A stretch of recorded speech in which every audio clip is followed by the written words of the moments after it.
अपने गुरु के मैं संग संग ओली, अपने गुरु के मैं संग संग ओली, सखीरे मुझे टेक न आई लाज, आज गुरु दर्श दिखाए।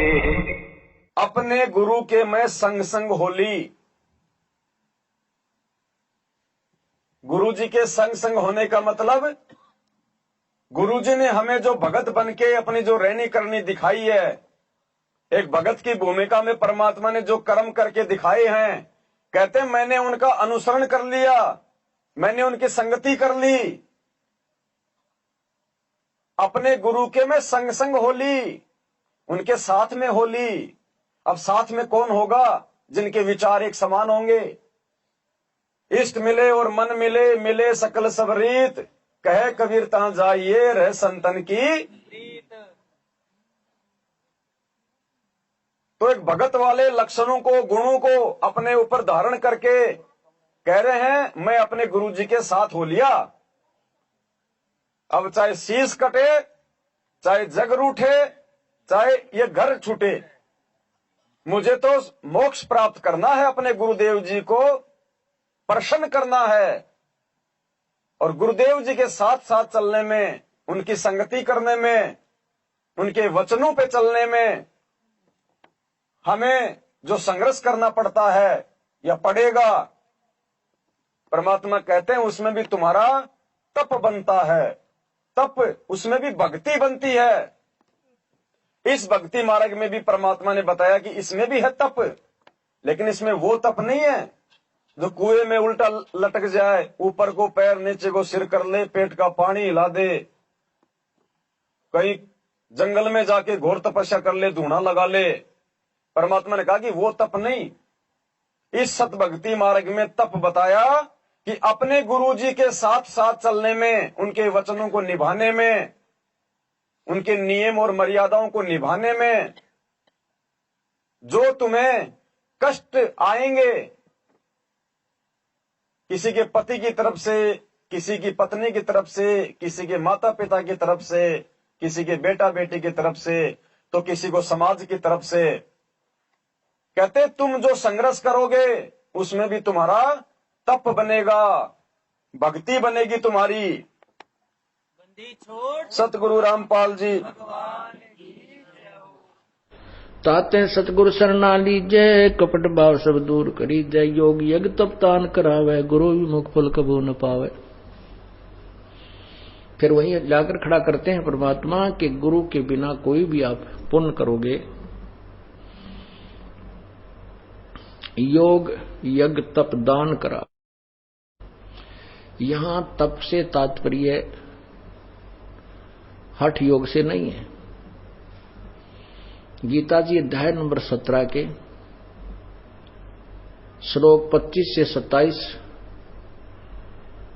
में कहा है कि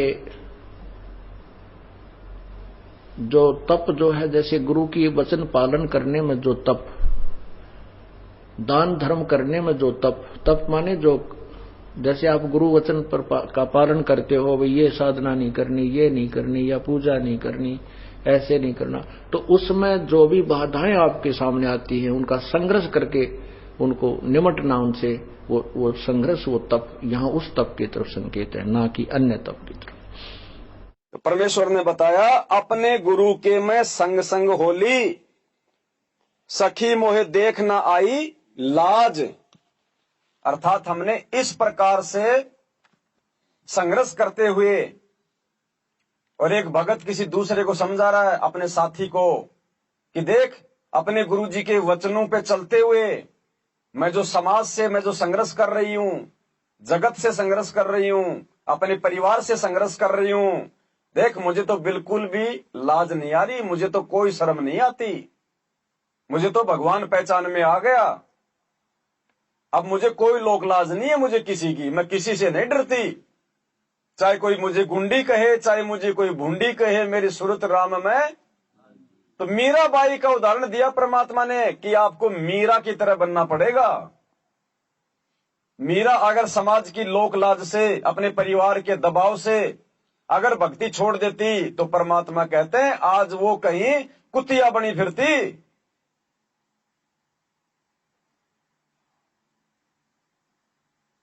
तो सखीरी मोहे देख न आई लाज, कि देख ये ज्ञान समझ में आने के बाद, ये भगवान समझ में आने के बाद अब मुझे कोई लोक लाज का डर नहीं है। लोक लाज ना कीजिए निर्भय हो रहिए, जय मन चावे राम को तो दासा तन धरिए। और परमात्मा कहते हैं कुल करनी के कारण हंसा गया बिगोए, जब यो कुल के कर लेगा जब तू चार पाया का गधा होए। जब जानवर बन जाएंगे तब ये लोकलाज कहां जाएगी।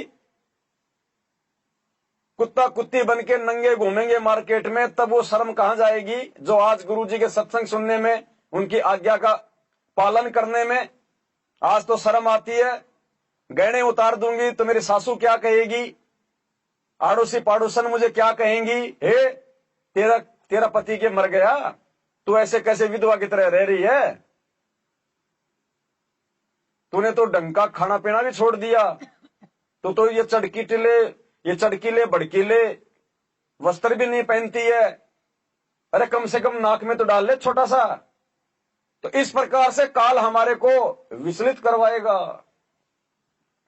और परमात्मा कहते हैं जो उनकी लोकलाज में नहीं आएगा, जो उनकी बातों में नहीं आएगा, कहते हैं वो हमारे देश जाने के लायक बनेगा। हमारी बोली वो लहे जो देसी मारा। तो सखीरी मोहे देख न आई लाज, कि देख मुझे तब कोई शर्मा शर्मी नहीं है किसी की। रिश्तेदार क्या कहेंगे, बाढ़ में जाओ रिश्तेदार, समाज वाले मुझे क्या कहेंगे, मेरी सासू क्या कहेगी, मेरी ननद क्या कहेगी, ये तो क्या दो तिल देने के भी लायक नहीं है, कहती रहेगी। हमने तो गुरु वचन की पालना करनी है, हमने बाहर नहीं चढ़ाना। अब आ जाते इज्जत करेंगे, बढ़िया खिलाएंगे पिलाएंगे, लेकिन देंगे कुछ नहीं भाई। कि लेन देन का झंझट समाप्त करना है। एक लेवा एक देवा दूतम, कोई किसी का पिता नहीं पुतम। ऋण संबंध जुड़ा सब नाता, अंत समय सब बारा बाटा। तो हमने गुरुजी के प्रत्येक वचन को अपने जीवन में लागू करना है। मीराबाई की तरह ये उदाहरण परमात्मा ने हमारे को इसीलिए दिए हैं।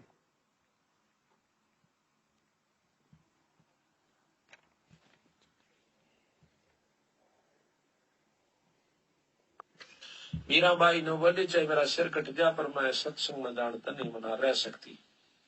हम तो थोड़ी सी आठ को मान करके भी सत्संग से विमुख हो जाते हैं ना हमें, लेकिन थोड़ा सा हिम्मत करनी पड़ेगी। किसी युग में कर लियो या करे सदैगी, करे सरेगा, चाहे इस जन्म में कर लियो, चाहे फिर कभी जन्म और कोई भक्ति का सूत बैठ जाए तो फिर कर लियो। करना पड़ेगी हिम्मत, जैसे मीराबाई ने करी। भारत यह समझ में आई तो मीराबाई एक लड़की होकर और संग्रह समाज से कर सकती है, तो क्या हम नहीं कर सकते? और क्या आज की लड़कियां नहीं कर सकती? वो लड़की कोई 4 हाथ थे उसका। मैं बात समझ में आएगी है, समझ में आ जाओ सारा कुछ कर सकता। पर कबीर साहब का मार्ग और आसान है, वो तो घर में रह के समझ में आ सकती है, बाहर छोड़कर जान की हो सकता नहीं है। पर इतनी लगन लगानी पड़ेगी, लगन लगानी पड़ेगी। और लगन कब लगेगी? जब हम अपने गुरुजी की पहचान कर लेंगे। और जिसको अपने गुरु की पहचान हो गई, गुरु की पहचान होगी ज्ञान समझ में आने के बाद, और उसके बाद में कोई लोकलाज नहीं, फिर कोई शर्मा शर्मी नहीं, कोई मर्यादा टूटेगी ही नहीं। जिसको ये भगवान समझ में आ गया, जिसको सृष्टि रचना समझ में आ गई, जिसको काल भगवान का ये विधान समझ में आ गया कि भैया ये जो 21 ब्रह्मांड हैं ये सतलोक की जेल है। जैसे यहाँ पे कोई आदमी कोई अपराध करता है तो उसको जेल में भेज दिया जाता है ना, ऐसे ही सतलोक में जब जीव गलती करता है तो परमात्मा ने ये 21 ब्रह्मांड एक जेल बना रखी उसको सजा देने के लिए। जब ये चीज समझ में आ जाएगी कि हम तो सजा काट रहे हैं, सजा भोग रहे हैं, ये खुली जेल है ये, इसलिए हमें लगता है कि हम लोग आजाद हैं। परमात्मा ने बताया कि जब तुम्हें ये काल भगवान का लोक जेल दिखाई देगा ज्ञान आधार से, तब तुम जेल से बाहर निकलने का प्रयास करोगे। और जिस आदमी को जेल से बाहर निकलने का प्रयास करना होता ना, फिर वो किसी चीज की परवाह नहीं करता। फिर वो जो कहेगा सामने निकालने वाला उसकी हर बात मानेगा फिर वो। तो इस प्रकार से परमात्मा ने हमें मीराबाई का उदाहरण भी दिया, और इस जेल से बाहर निकलने के लिए, परमात्मा की मर्यादा निभाने के लिए संघर्ष करते हुए मालिक ने उदाहरण दिया कि जिन महापुरुषों के आज आप नाम सुनते हो, आदर से लेते हो, उन्होंने ऐसे ही परमात्मा नहीं पाया। और पुण्यात्माओं, आज तक उस मीराबाई का भी मोक्ष नहीं हुआ जो इतना संघर्ष करके चली गई 500 वर्ष पहले। उस मीरा का भी आज पुनर्जन्म, मुक्ति बोध, पेज नंबर 212 और 13 पढ़ लेना, सबके घरों में होगा। परमात्मा ने स्पष्ट लिखा हुआ है कि मीरा का वर्तमान में फिर से जन्म होगा। बताओ, इतना संघर्ष कर गई उस समय और फिर भी मोक्ष नहीं। क्यों? सिर्फ एक कमी थी, गुरुजी को नहीं पहचाना। बस उन्होंने भगवान नहीं माना। और इसी कमजोरी को दूर करवाने के लिए आज परमात्मा ने शिक्षा दी है, शास्त्रों से प्रमाण दिखाए हैं, और बची कुची कसर निकालने के लिए ये साध संगतियां रखवा दी। और उन आत्माओं ने भी कितना संघर्ष किया। परमात्मा कहते ध्रुव पिटया, प्रहलाद पिटया, 650 साल पहले हमारे बंदी छोड़ पिटे, और आज हमारे सतगुरुदेव जी को देख लो। तो हम कैसे भाई साहब यारी, रिश्तेदारी, दोस्ती निभाते निभाते पार हो जाएंगे? हम कैसे काल को और उसके जीवों को, यानी अपने रिश्तेदारों को, जगत वालों को, यार दोस्त और मित्रों को खुश करते हुए पार हो जाएंगे? तोड़नी पड़ेगी, चाहे आज तोड़ लो, चाहे 10 दिन बाद में तोड़ लेना। तोड़नी पड़ेगी, सबसे तोड़ एक संग जोड़नी पड़ेगी, परमात्मा के साथ, गुरुदेव के साथ। ऐसे और भी बहुत से वक्त बताते हैं। ऐसे ऐसे वो आदि चलन लग गया। जब 100 का नोट पाया, एक माई कह रही थी जी, मैं पति तो नाम नहीं ले रहा, बाधा भी करता था। समागम आ गया, करौथे आश्रम में जब हम सत्संग करते थे, तो मैंने अपने पति से कहा कि मैं सत्संग में जाऊंगी, मैंने 100 रुपये दे दे। ये 10 वर्ष पहले, 8-9 वर्ष पहले की बात है। वो कहने लगा, मैं तेरे को चौवन्नी नहीं दूं, और तू तीसरे दिन झोला उठावे और वहां चली जाती है। वो कहने लगी, मैं कोई गलत जगह जाती हूँ। 60-65 साल की उम्र की बुढ़िया थी, और तेरे बेटे जान लग रहे वहां पर। बेटे तो अपनी कमाई करे, वो ले जाते हैं किराया। मैं किराया मान ले उनसे मांग भी लूं तो नखरे करता है, क्योंकि बेटे अलग हो रहे हैं, उनसे थोड़ा द्वेष रखता है। उनसे कैसे ले लेगी, वहां जाओ भी नहीं गी। तो उसने कहा कि मुझे 100 रुपये दे दे। मैं बोला, कत्ती नहीं जान दूं, और जाके दिखाइए आज तू। तो मैं पैसा किराया दूं नहीं, तू जाएगी कैसे? तो वो कहने लगा, मेरे द्वारा पैसा को ना। फिर आखिर में ये बहाना मिला उसने कि मेरे द्वारा 100 रुपये को नहीं। वो क्या कहती है उसकी पत्नी कि मैं तो बैठकर रोने लगी, जहां पूजा स्थल है रोने लगी है। भगवान देख कौन बनी। हम एक दूसरे के ऐसे बांध रखे हैं कि हम इनसे अब अपने भगवान के दरबार में भी नहीं जा सकते। आखिर में कहने की मैंने ये सोच लिया कि मैं अभी चाहती हूं कि पड़ोसन पर मांग मूंग कर मैं जाऊंगी। इतना दृढ़ निश्चय मैंने कर ही लिया था, लड़ाई होगी, बोलेगी, मार पीट लेगा और 2 मुक्के खा लेगी भगवान के नाम पे। ध्रुव पिटा, प्रहलाद पिटे, मीराबाई पिटी। ऐसे ही निर्णय होता है, ऐसे ही परमात्मा निकटाता है। इतने में बूढ़ा साइकिल लेकर जा था, गांव से निकला, सड़क थी अच्छी, जो दिल्ली के, ये पंजाब खोड़ की बात है, और वहां वो गया होगा सड़क के ऊपर आधा किलोमीटर। एक 100 का नोट ऐसे हवा में उड़ा, अगले साइकिल के अगले पहियों की ताड़ियां में आके चिपक गया, और उसने रोका तुरंत साइकिल। 100 का नोट ताजा, उसकी तो घिघी बंदगी, घबरा गया, उल्टा आया, आकर ने बोला, ले भगवान, तेरे भगवान ने भेज दिया, तेरा 100 का नोट ले जा तो। और उसका जो है ना पसीने आ रहे, उसके बाद उसने मुझे मना नहीं किया। तो यहां परमात्मा कहते हैं, पति भरता पग जमी पर जो जो धर है पाव, समर्थ झाड़ू देते है ना काटा लग जावे। पति भरता भूखी रहे, यानी पति भरता को यानी सच्ची उस अनन्य मन से पूजा कर रही भक्त आत्मा को कोई अभाव होता है, किसी चीज की आवश्यकता होती है और वो वास्तव में उसकी आवश्यकता है, तो कहते हैं पति भरता भूखी रहे वहां समर्थ घर सोच। ऐसे पति की स्त्री के, ऐसे पति की स्त्री के काल कर्म हो मोक्ष मोच। कहते हैं जैसी भक्त आत्मा जब दुखी होती है तो भगवान के दरबार में भी चिंता बन जाती है।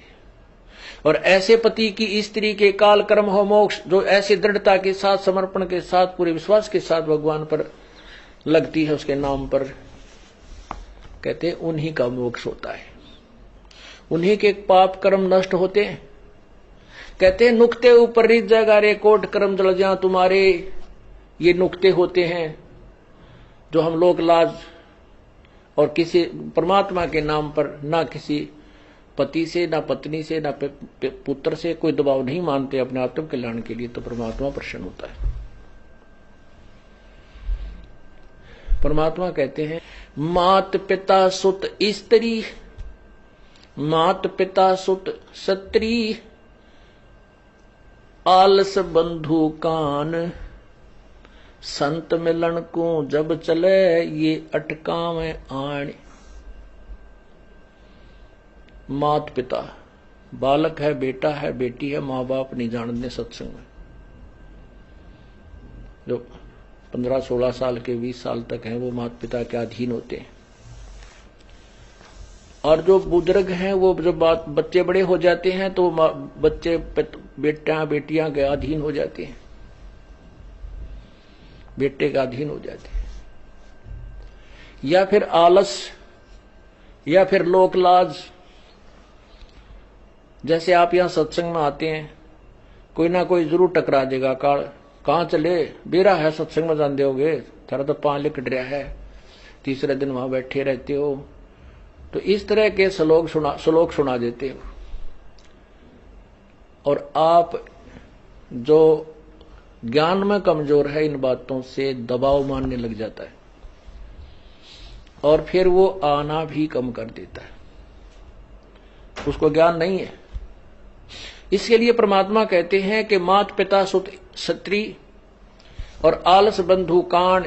बंधु कांड माने लोक लाज, अपने मित्रों की वो कहे हुए व्यंग्यात्मक बातों से झिझक जाना। कहते हैं सतगुरु मिलन को जब चला ये अटका में आण, ये आके आंट लावेंगे कि बेटा क्या माँ बाप या स्त्री ऐसी निकम्मी हो जाएगा दी बेबे, बस जी का झाड़ बन जाती इस भगत के। या फिर लोक लाज, या खुद आलस कर जा, फिर देखोगे, फिर अगले बार देखेंगे, सर्दी ज्यादा है, गर्मी घनी है।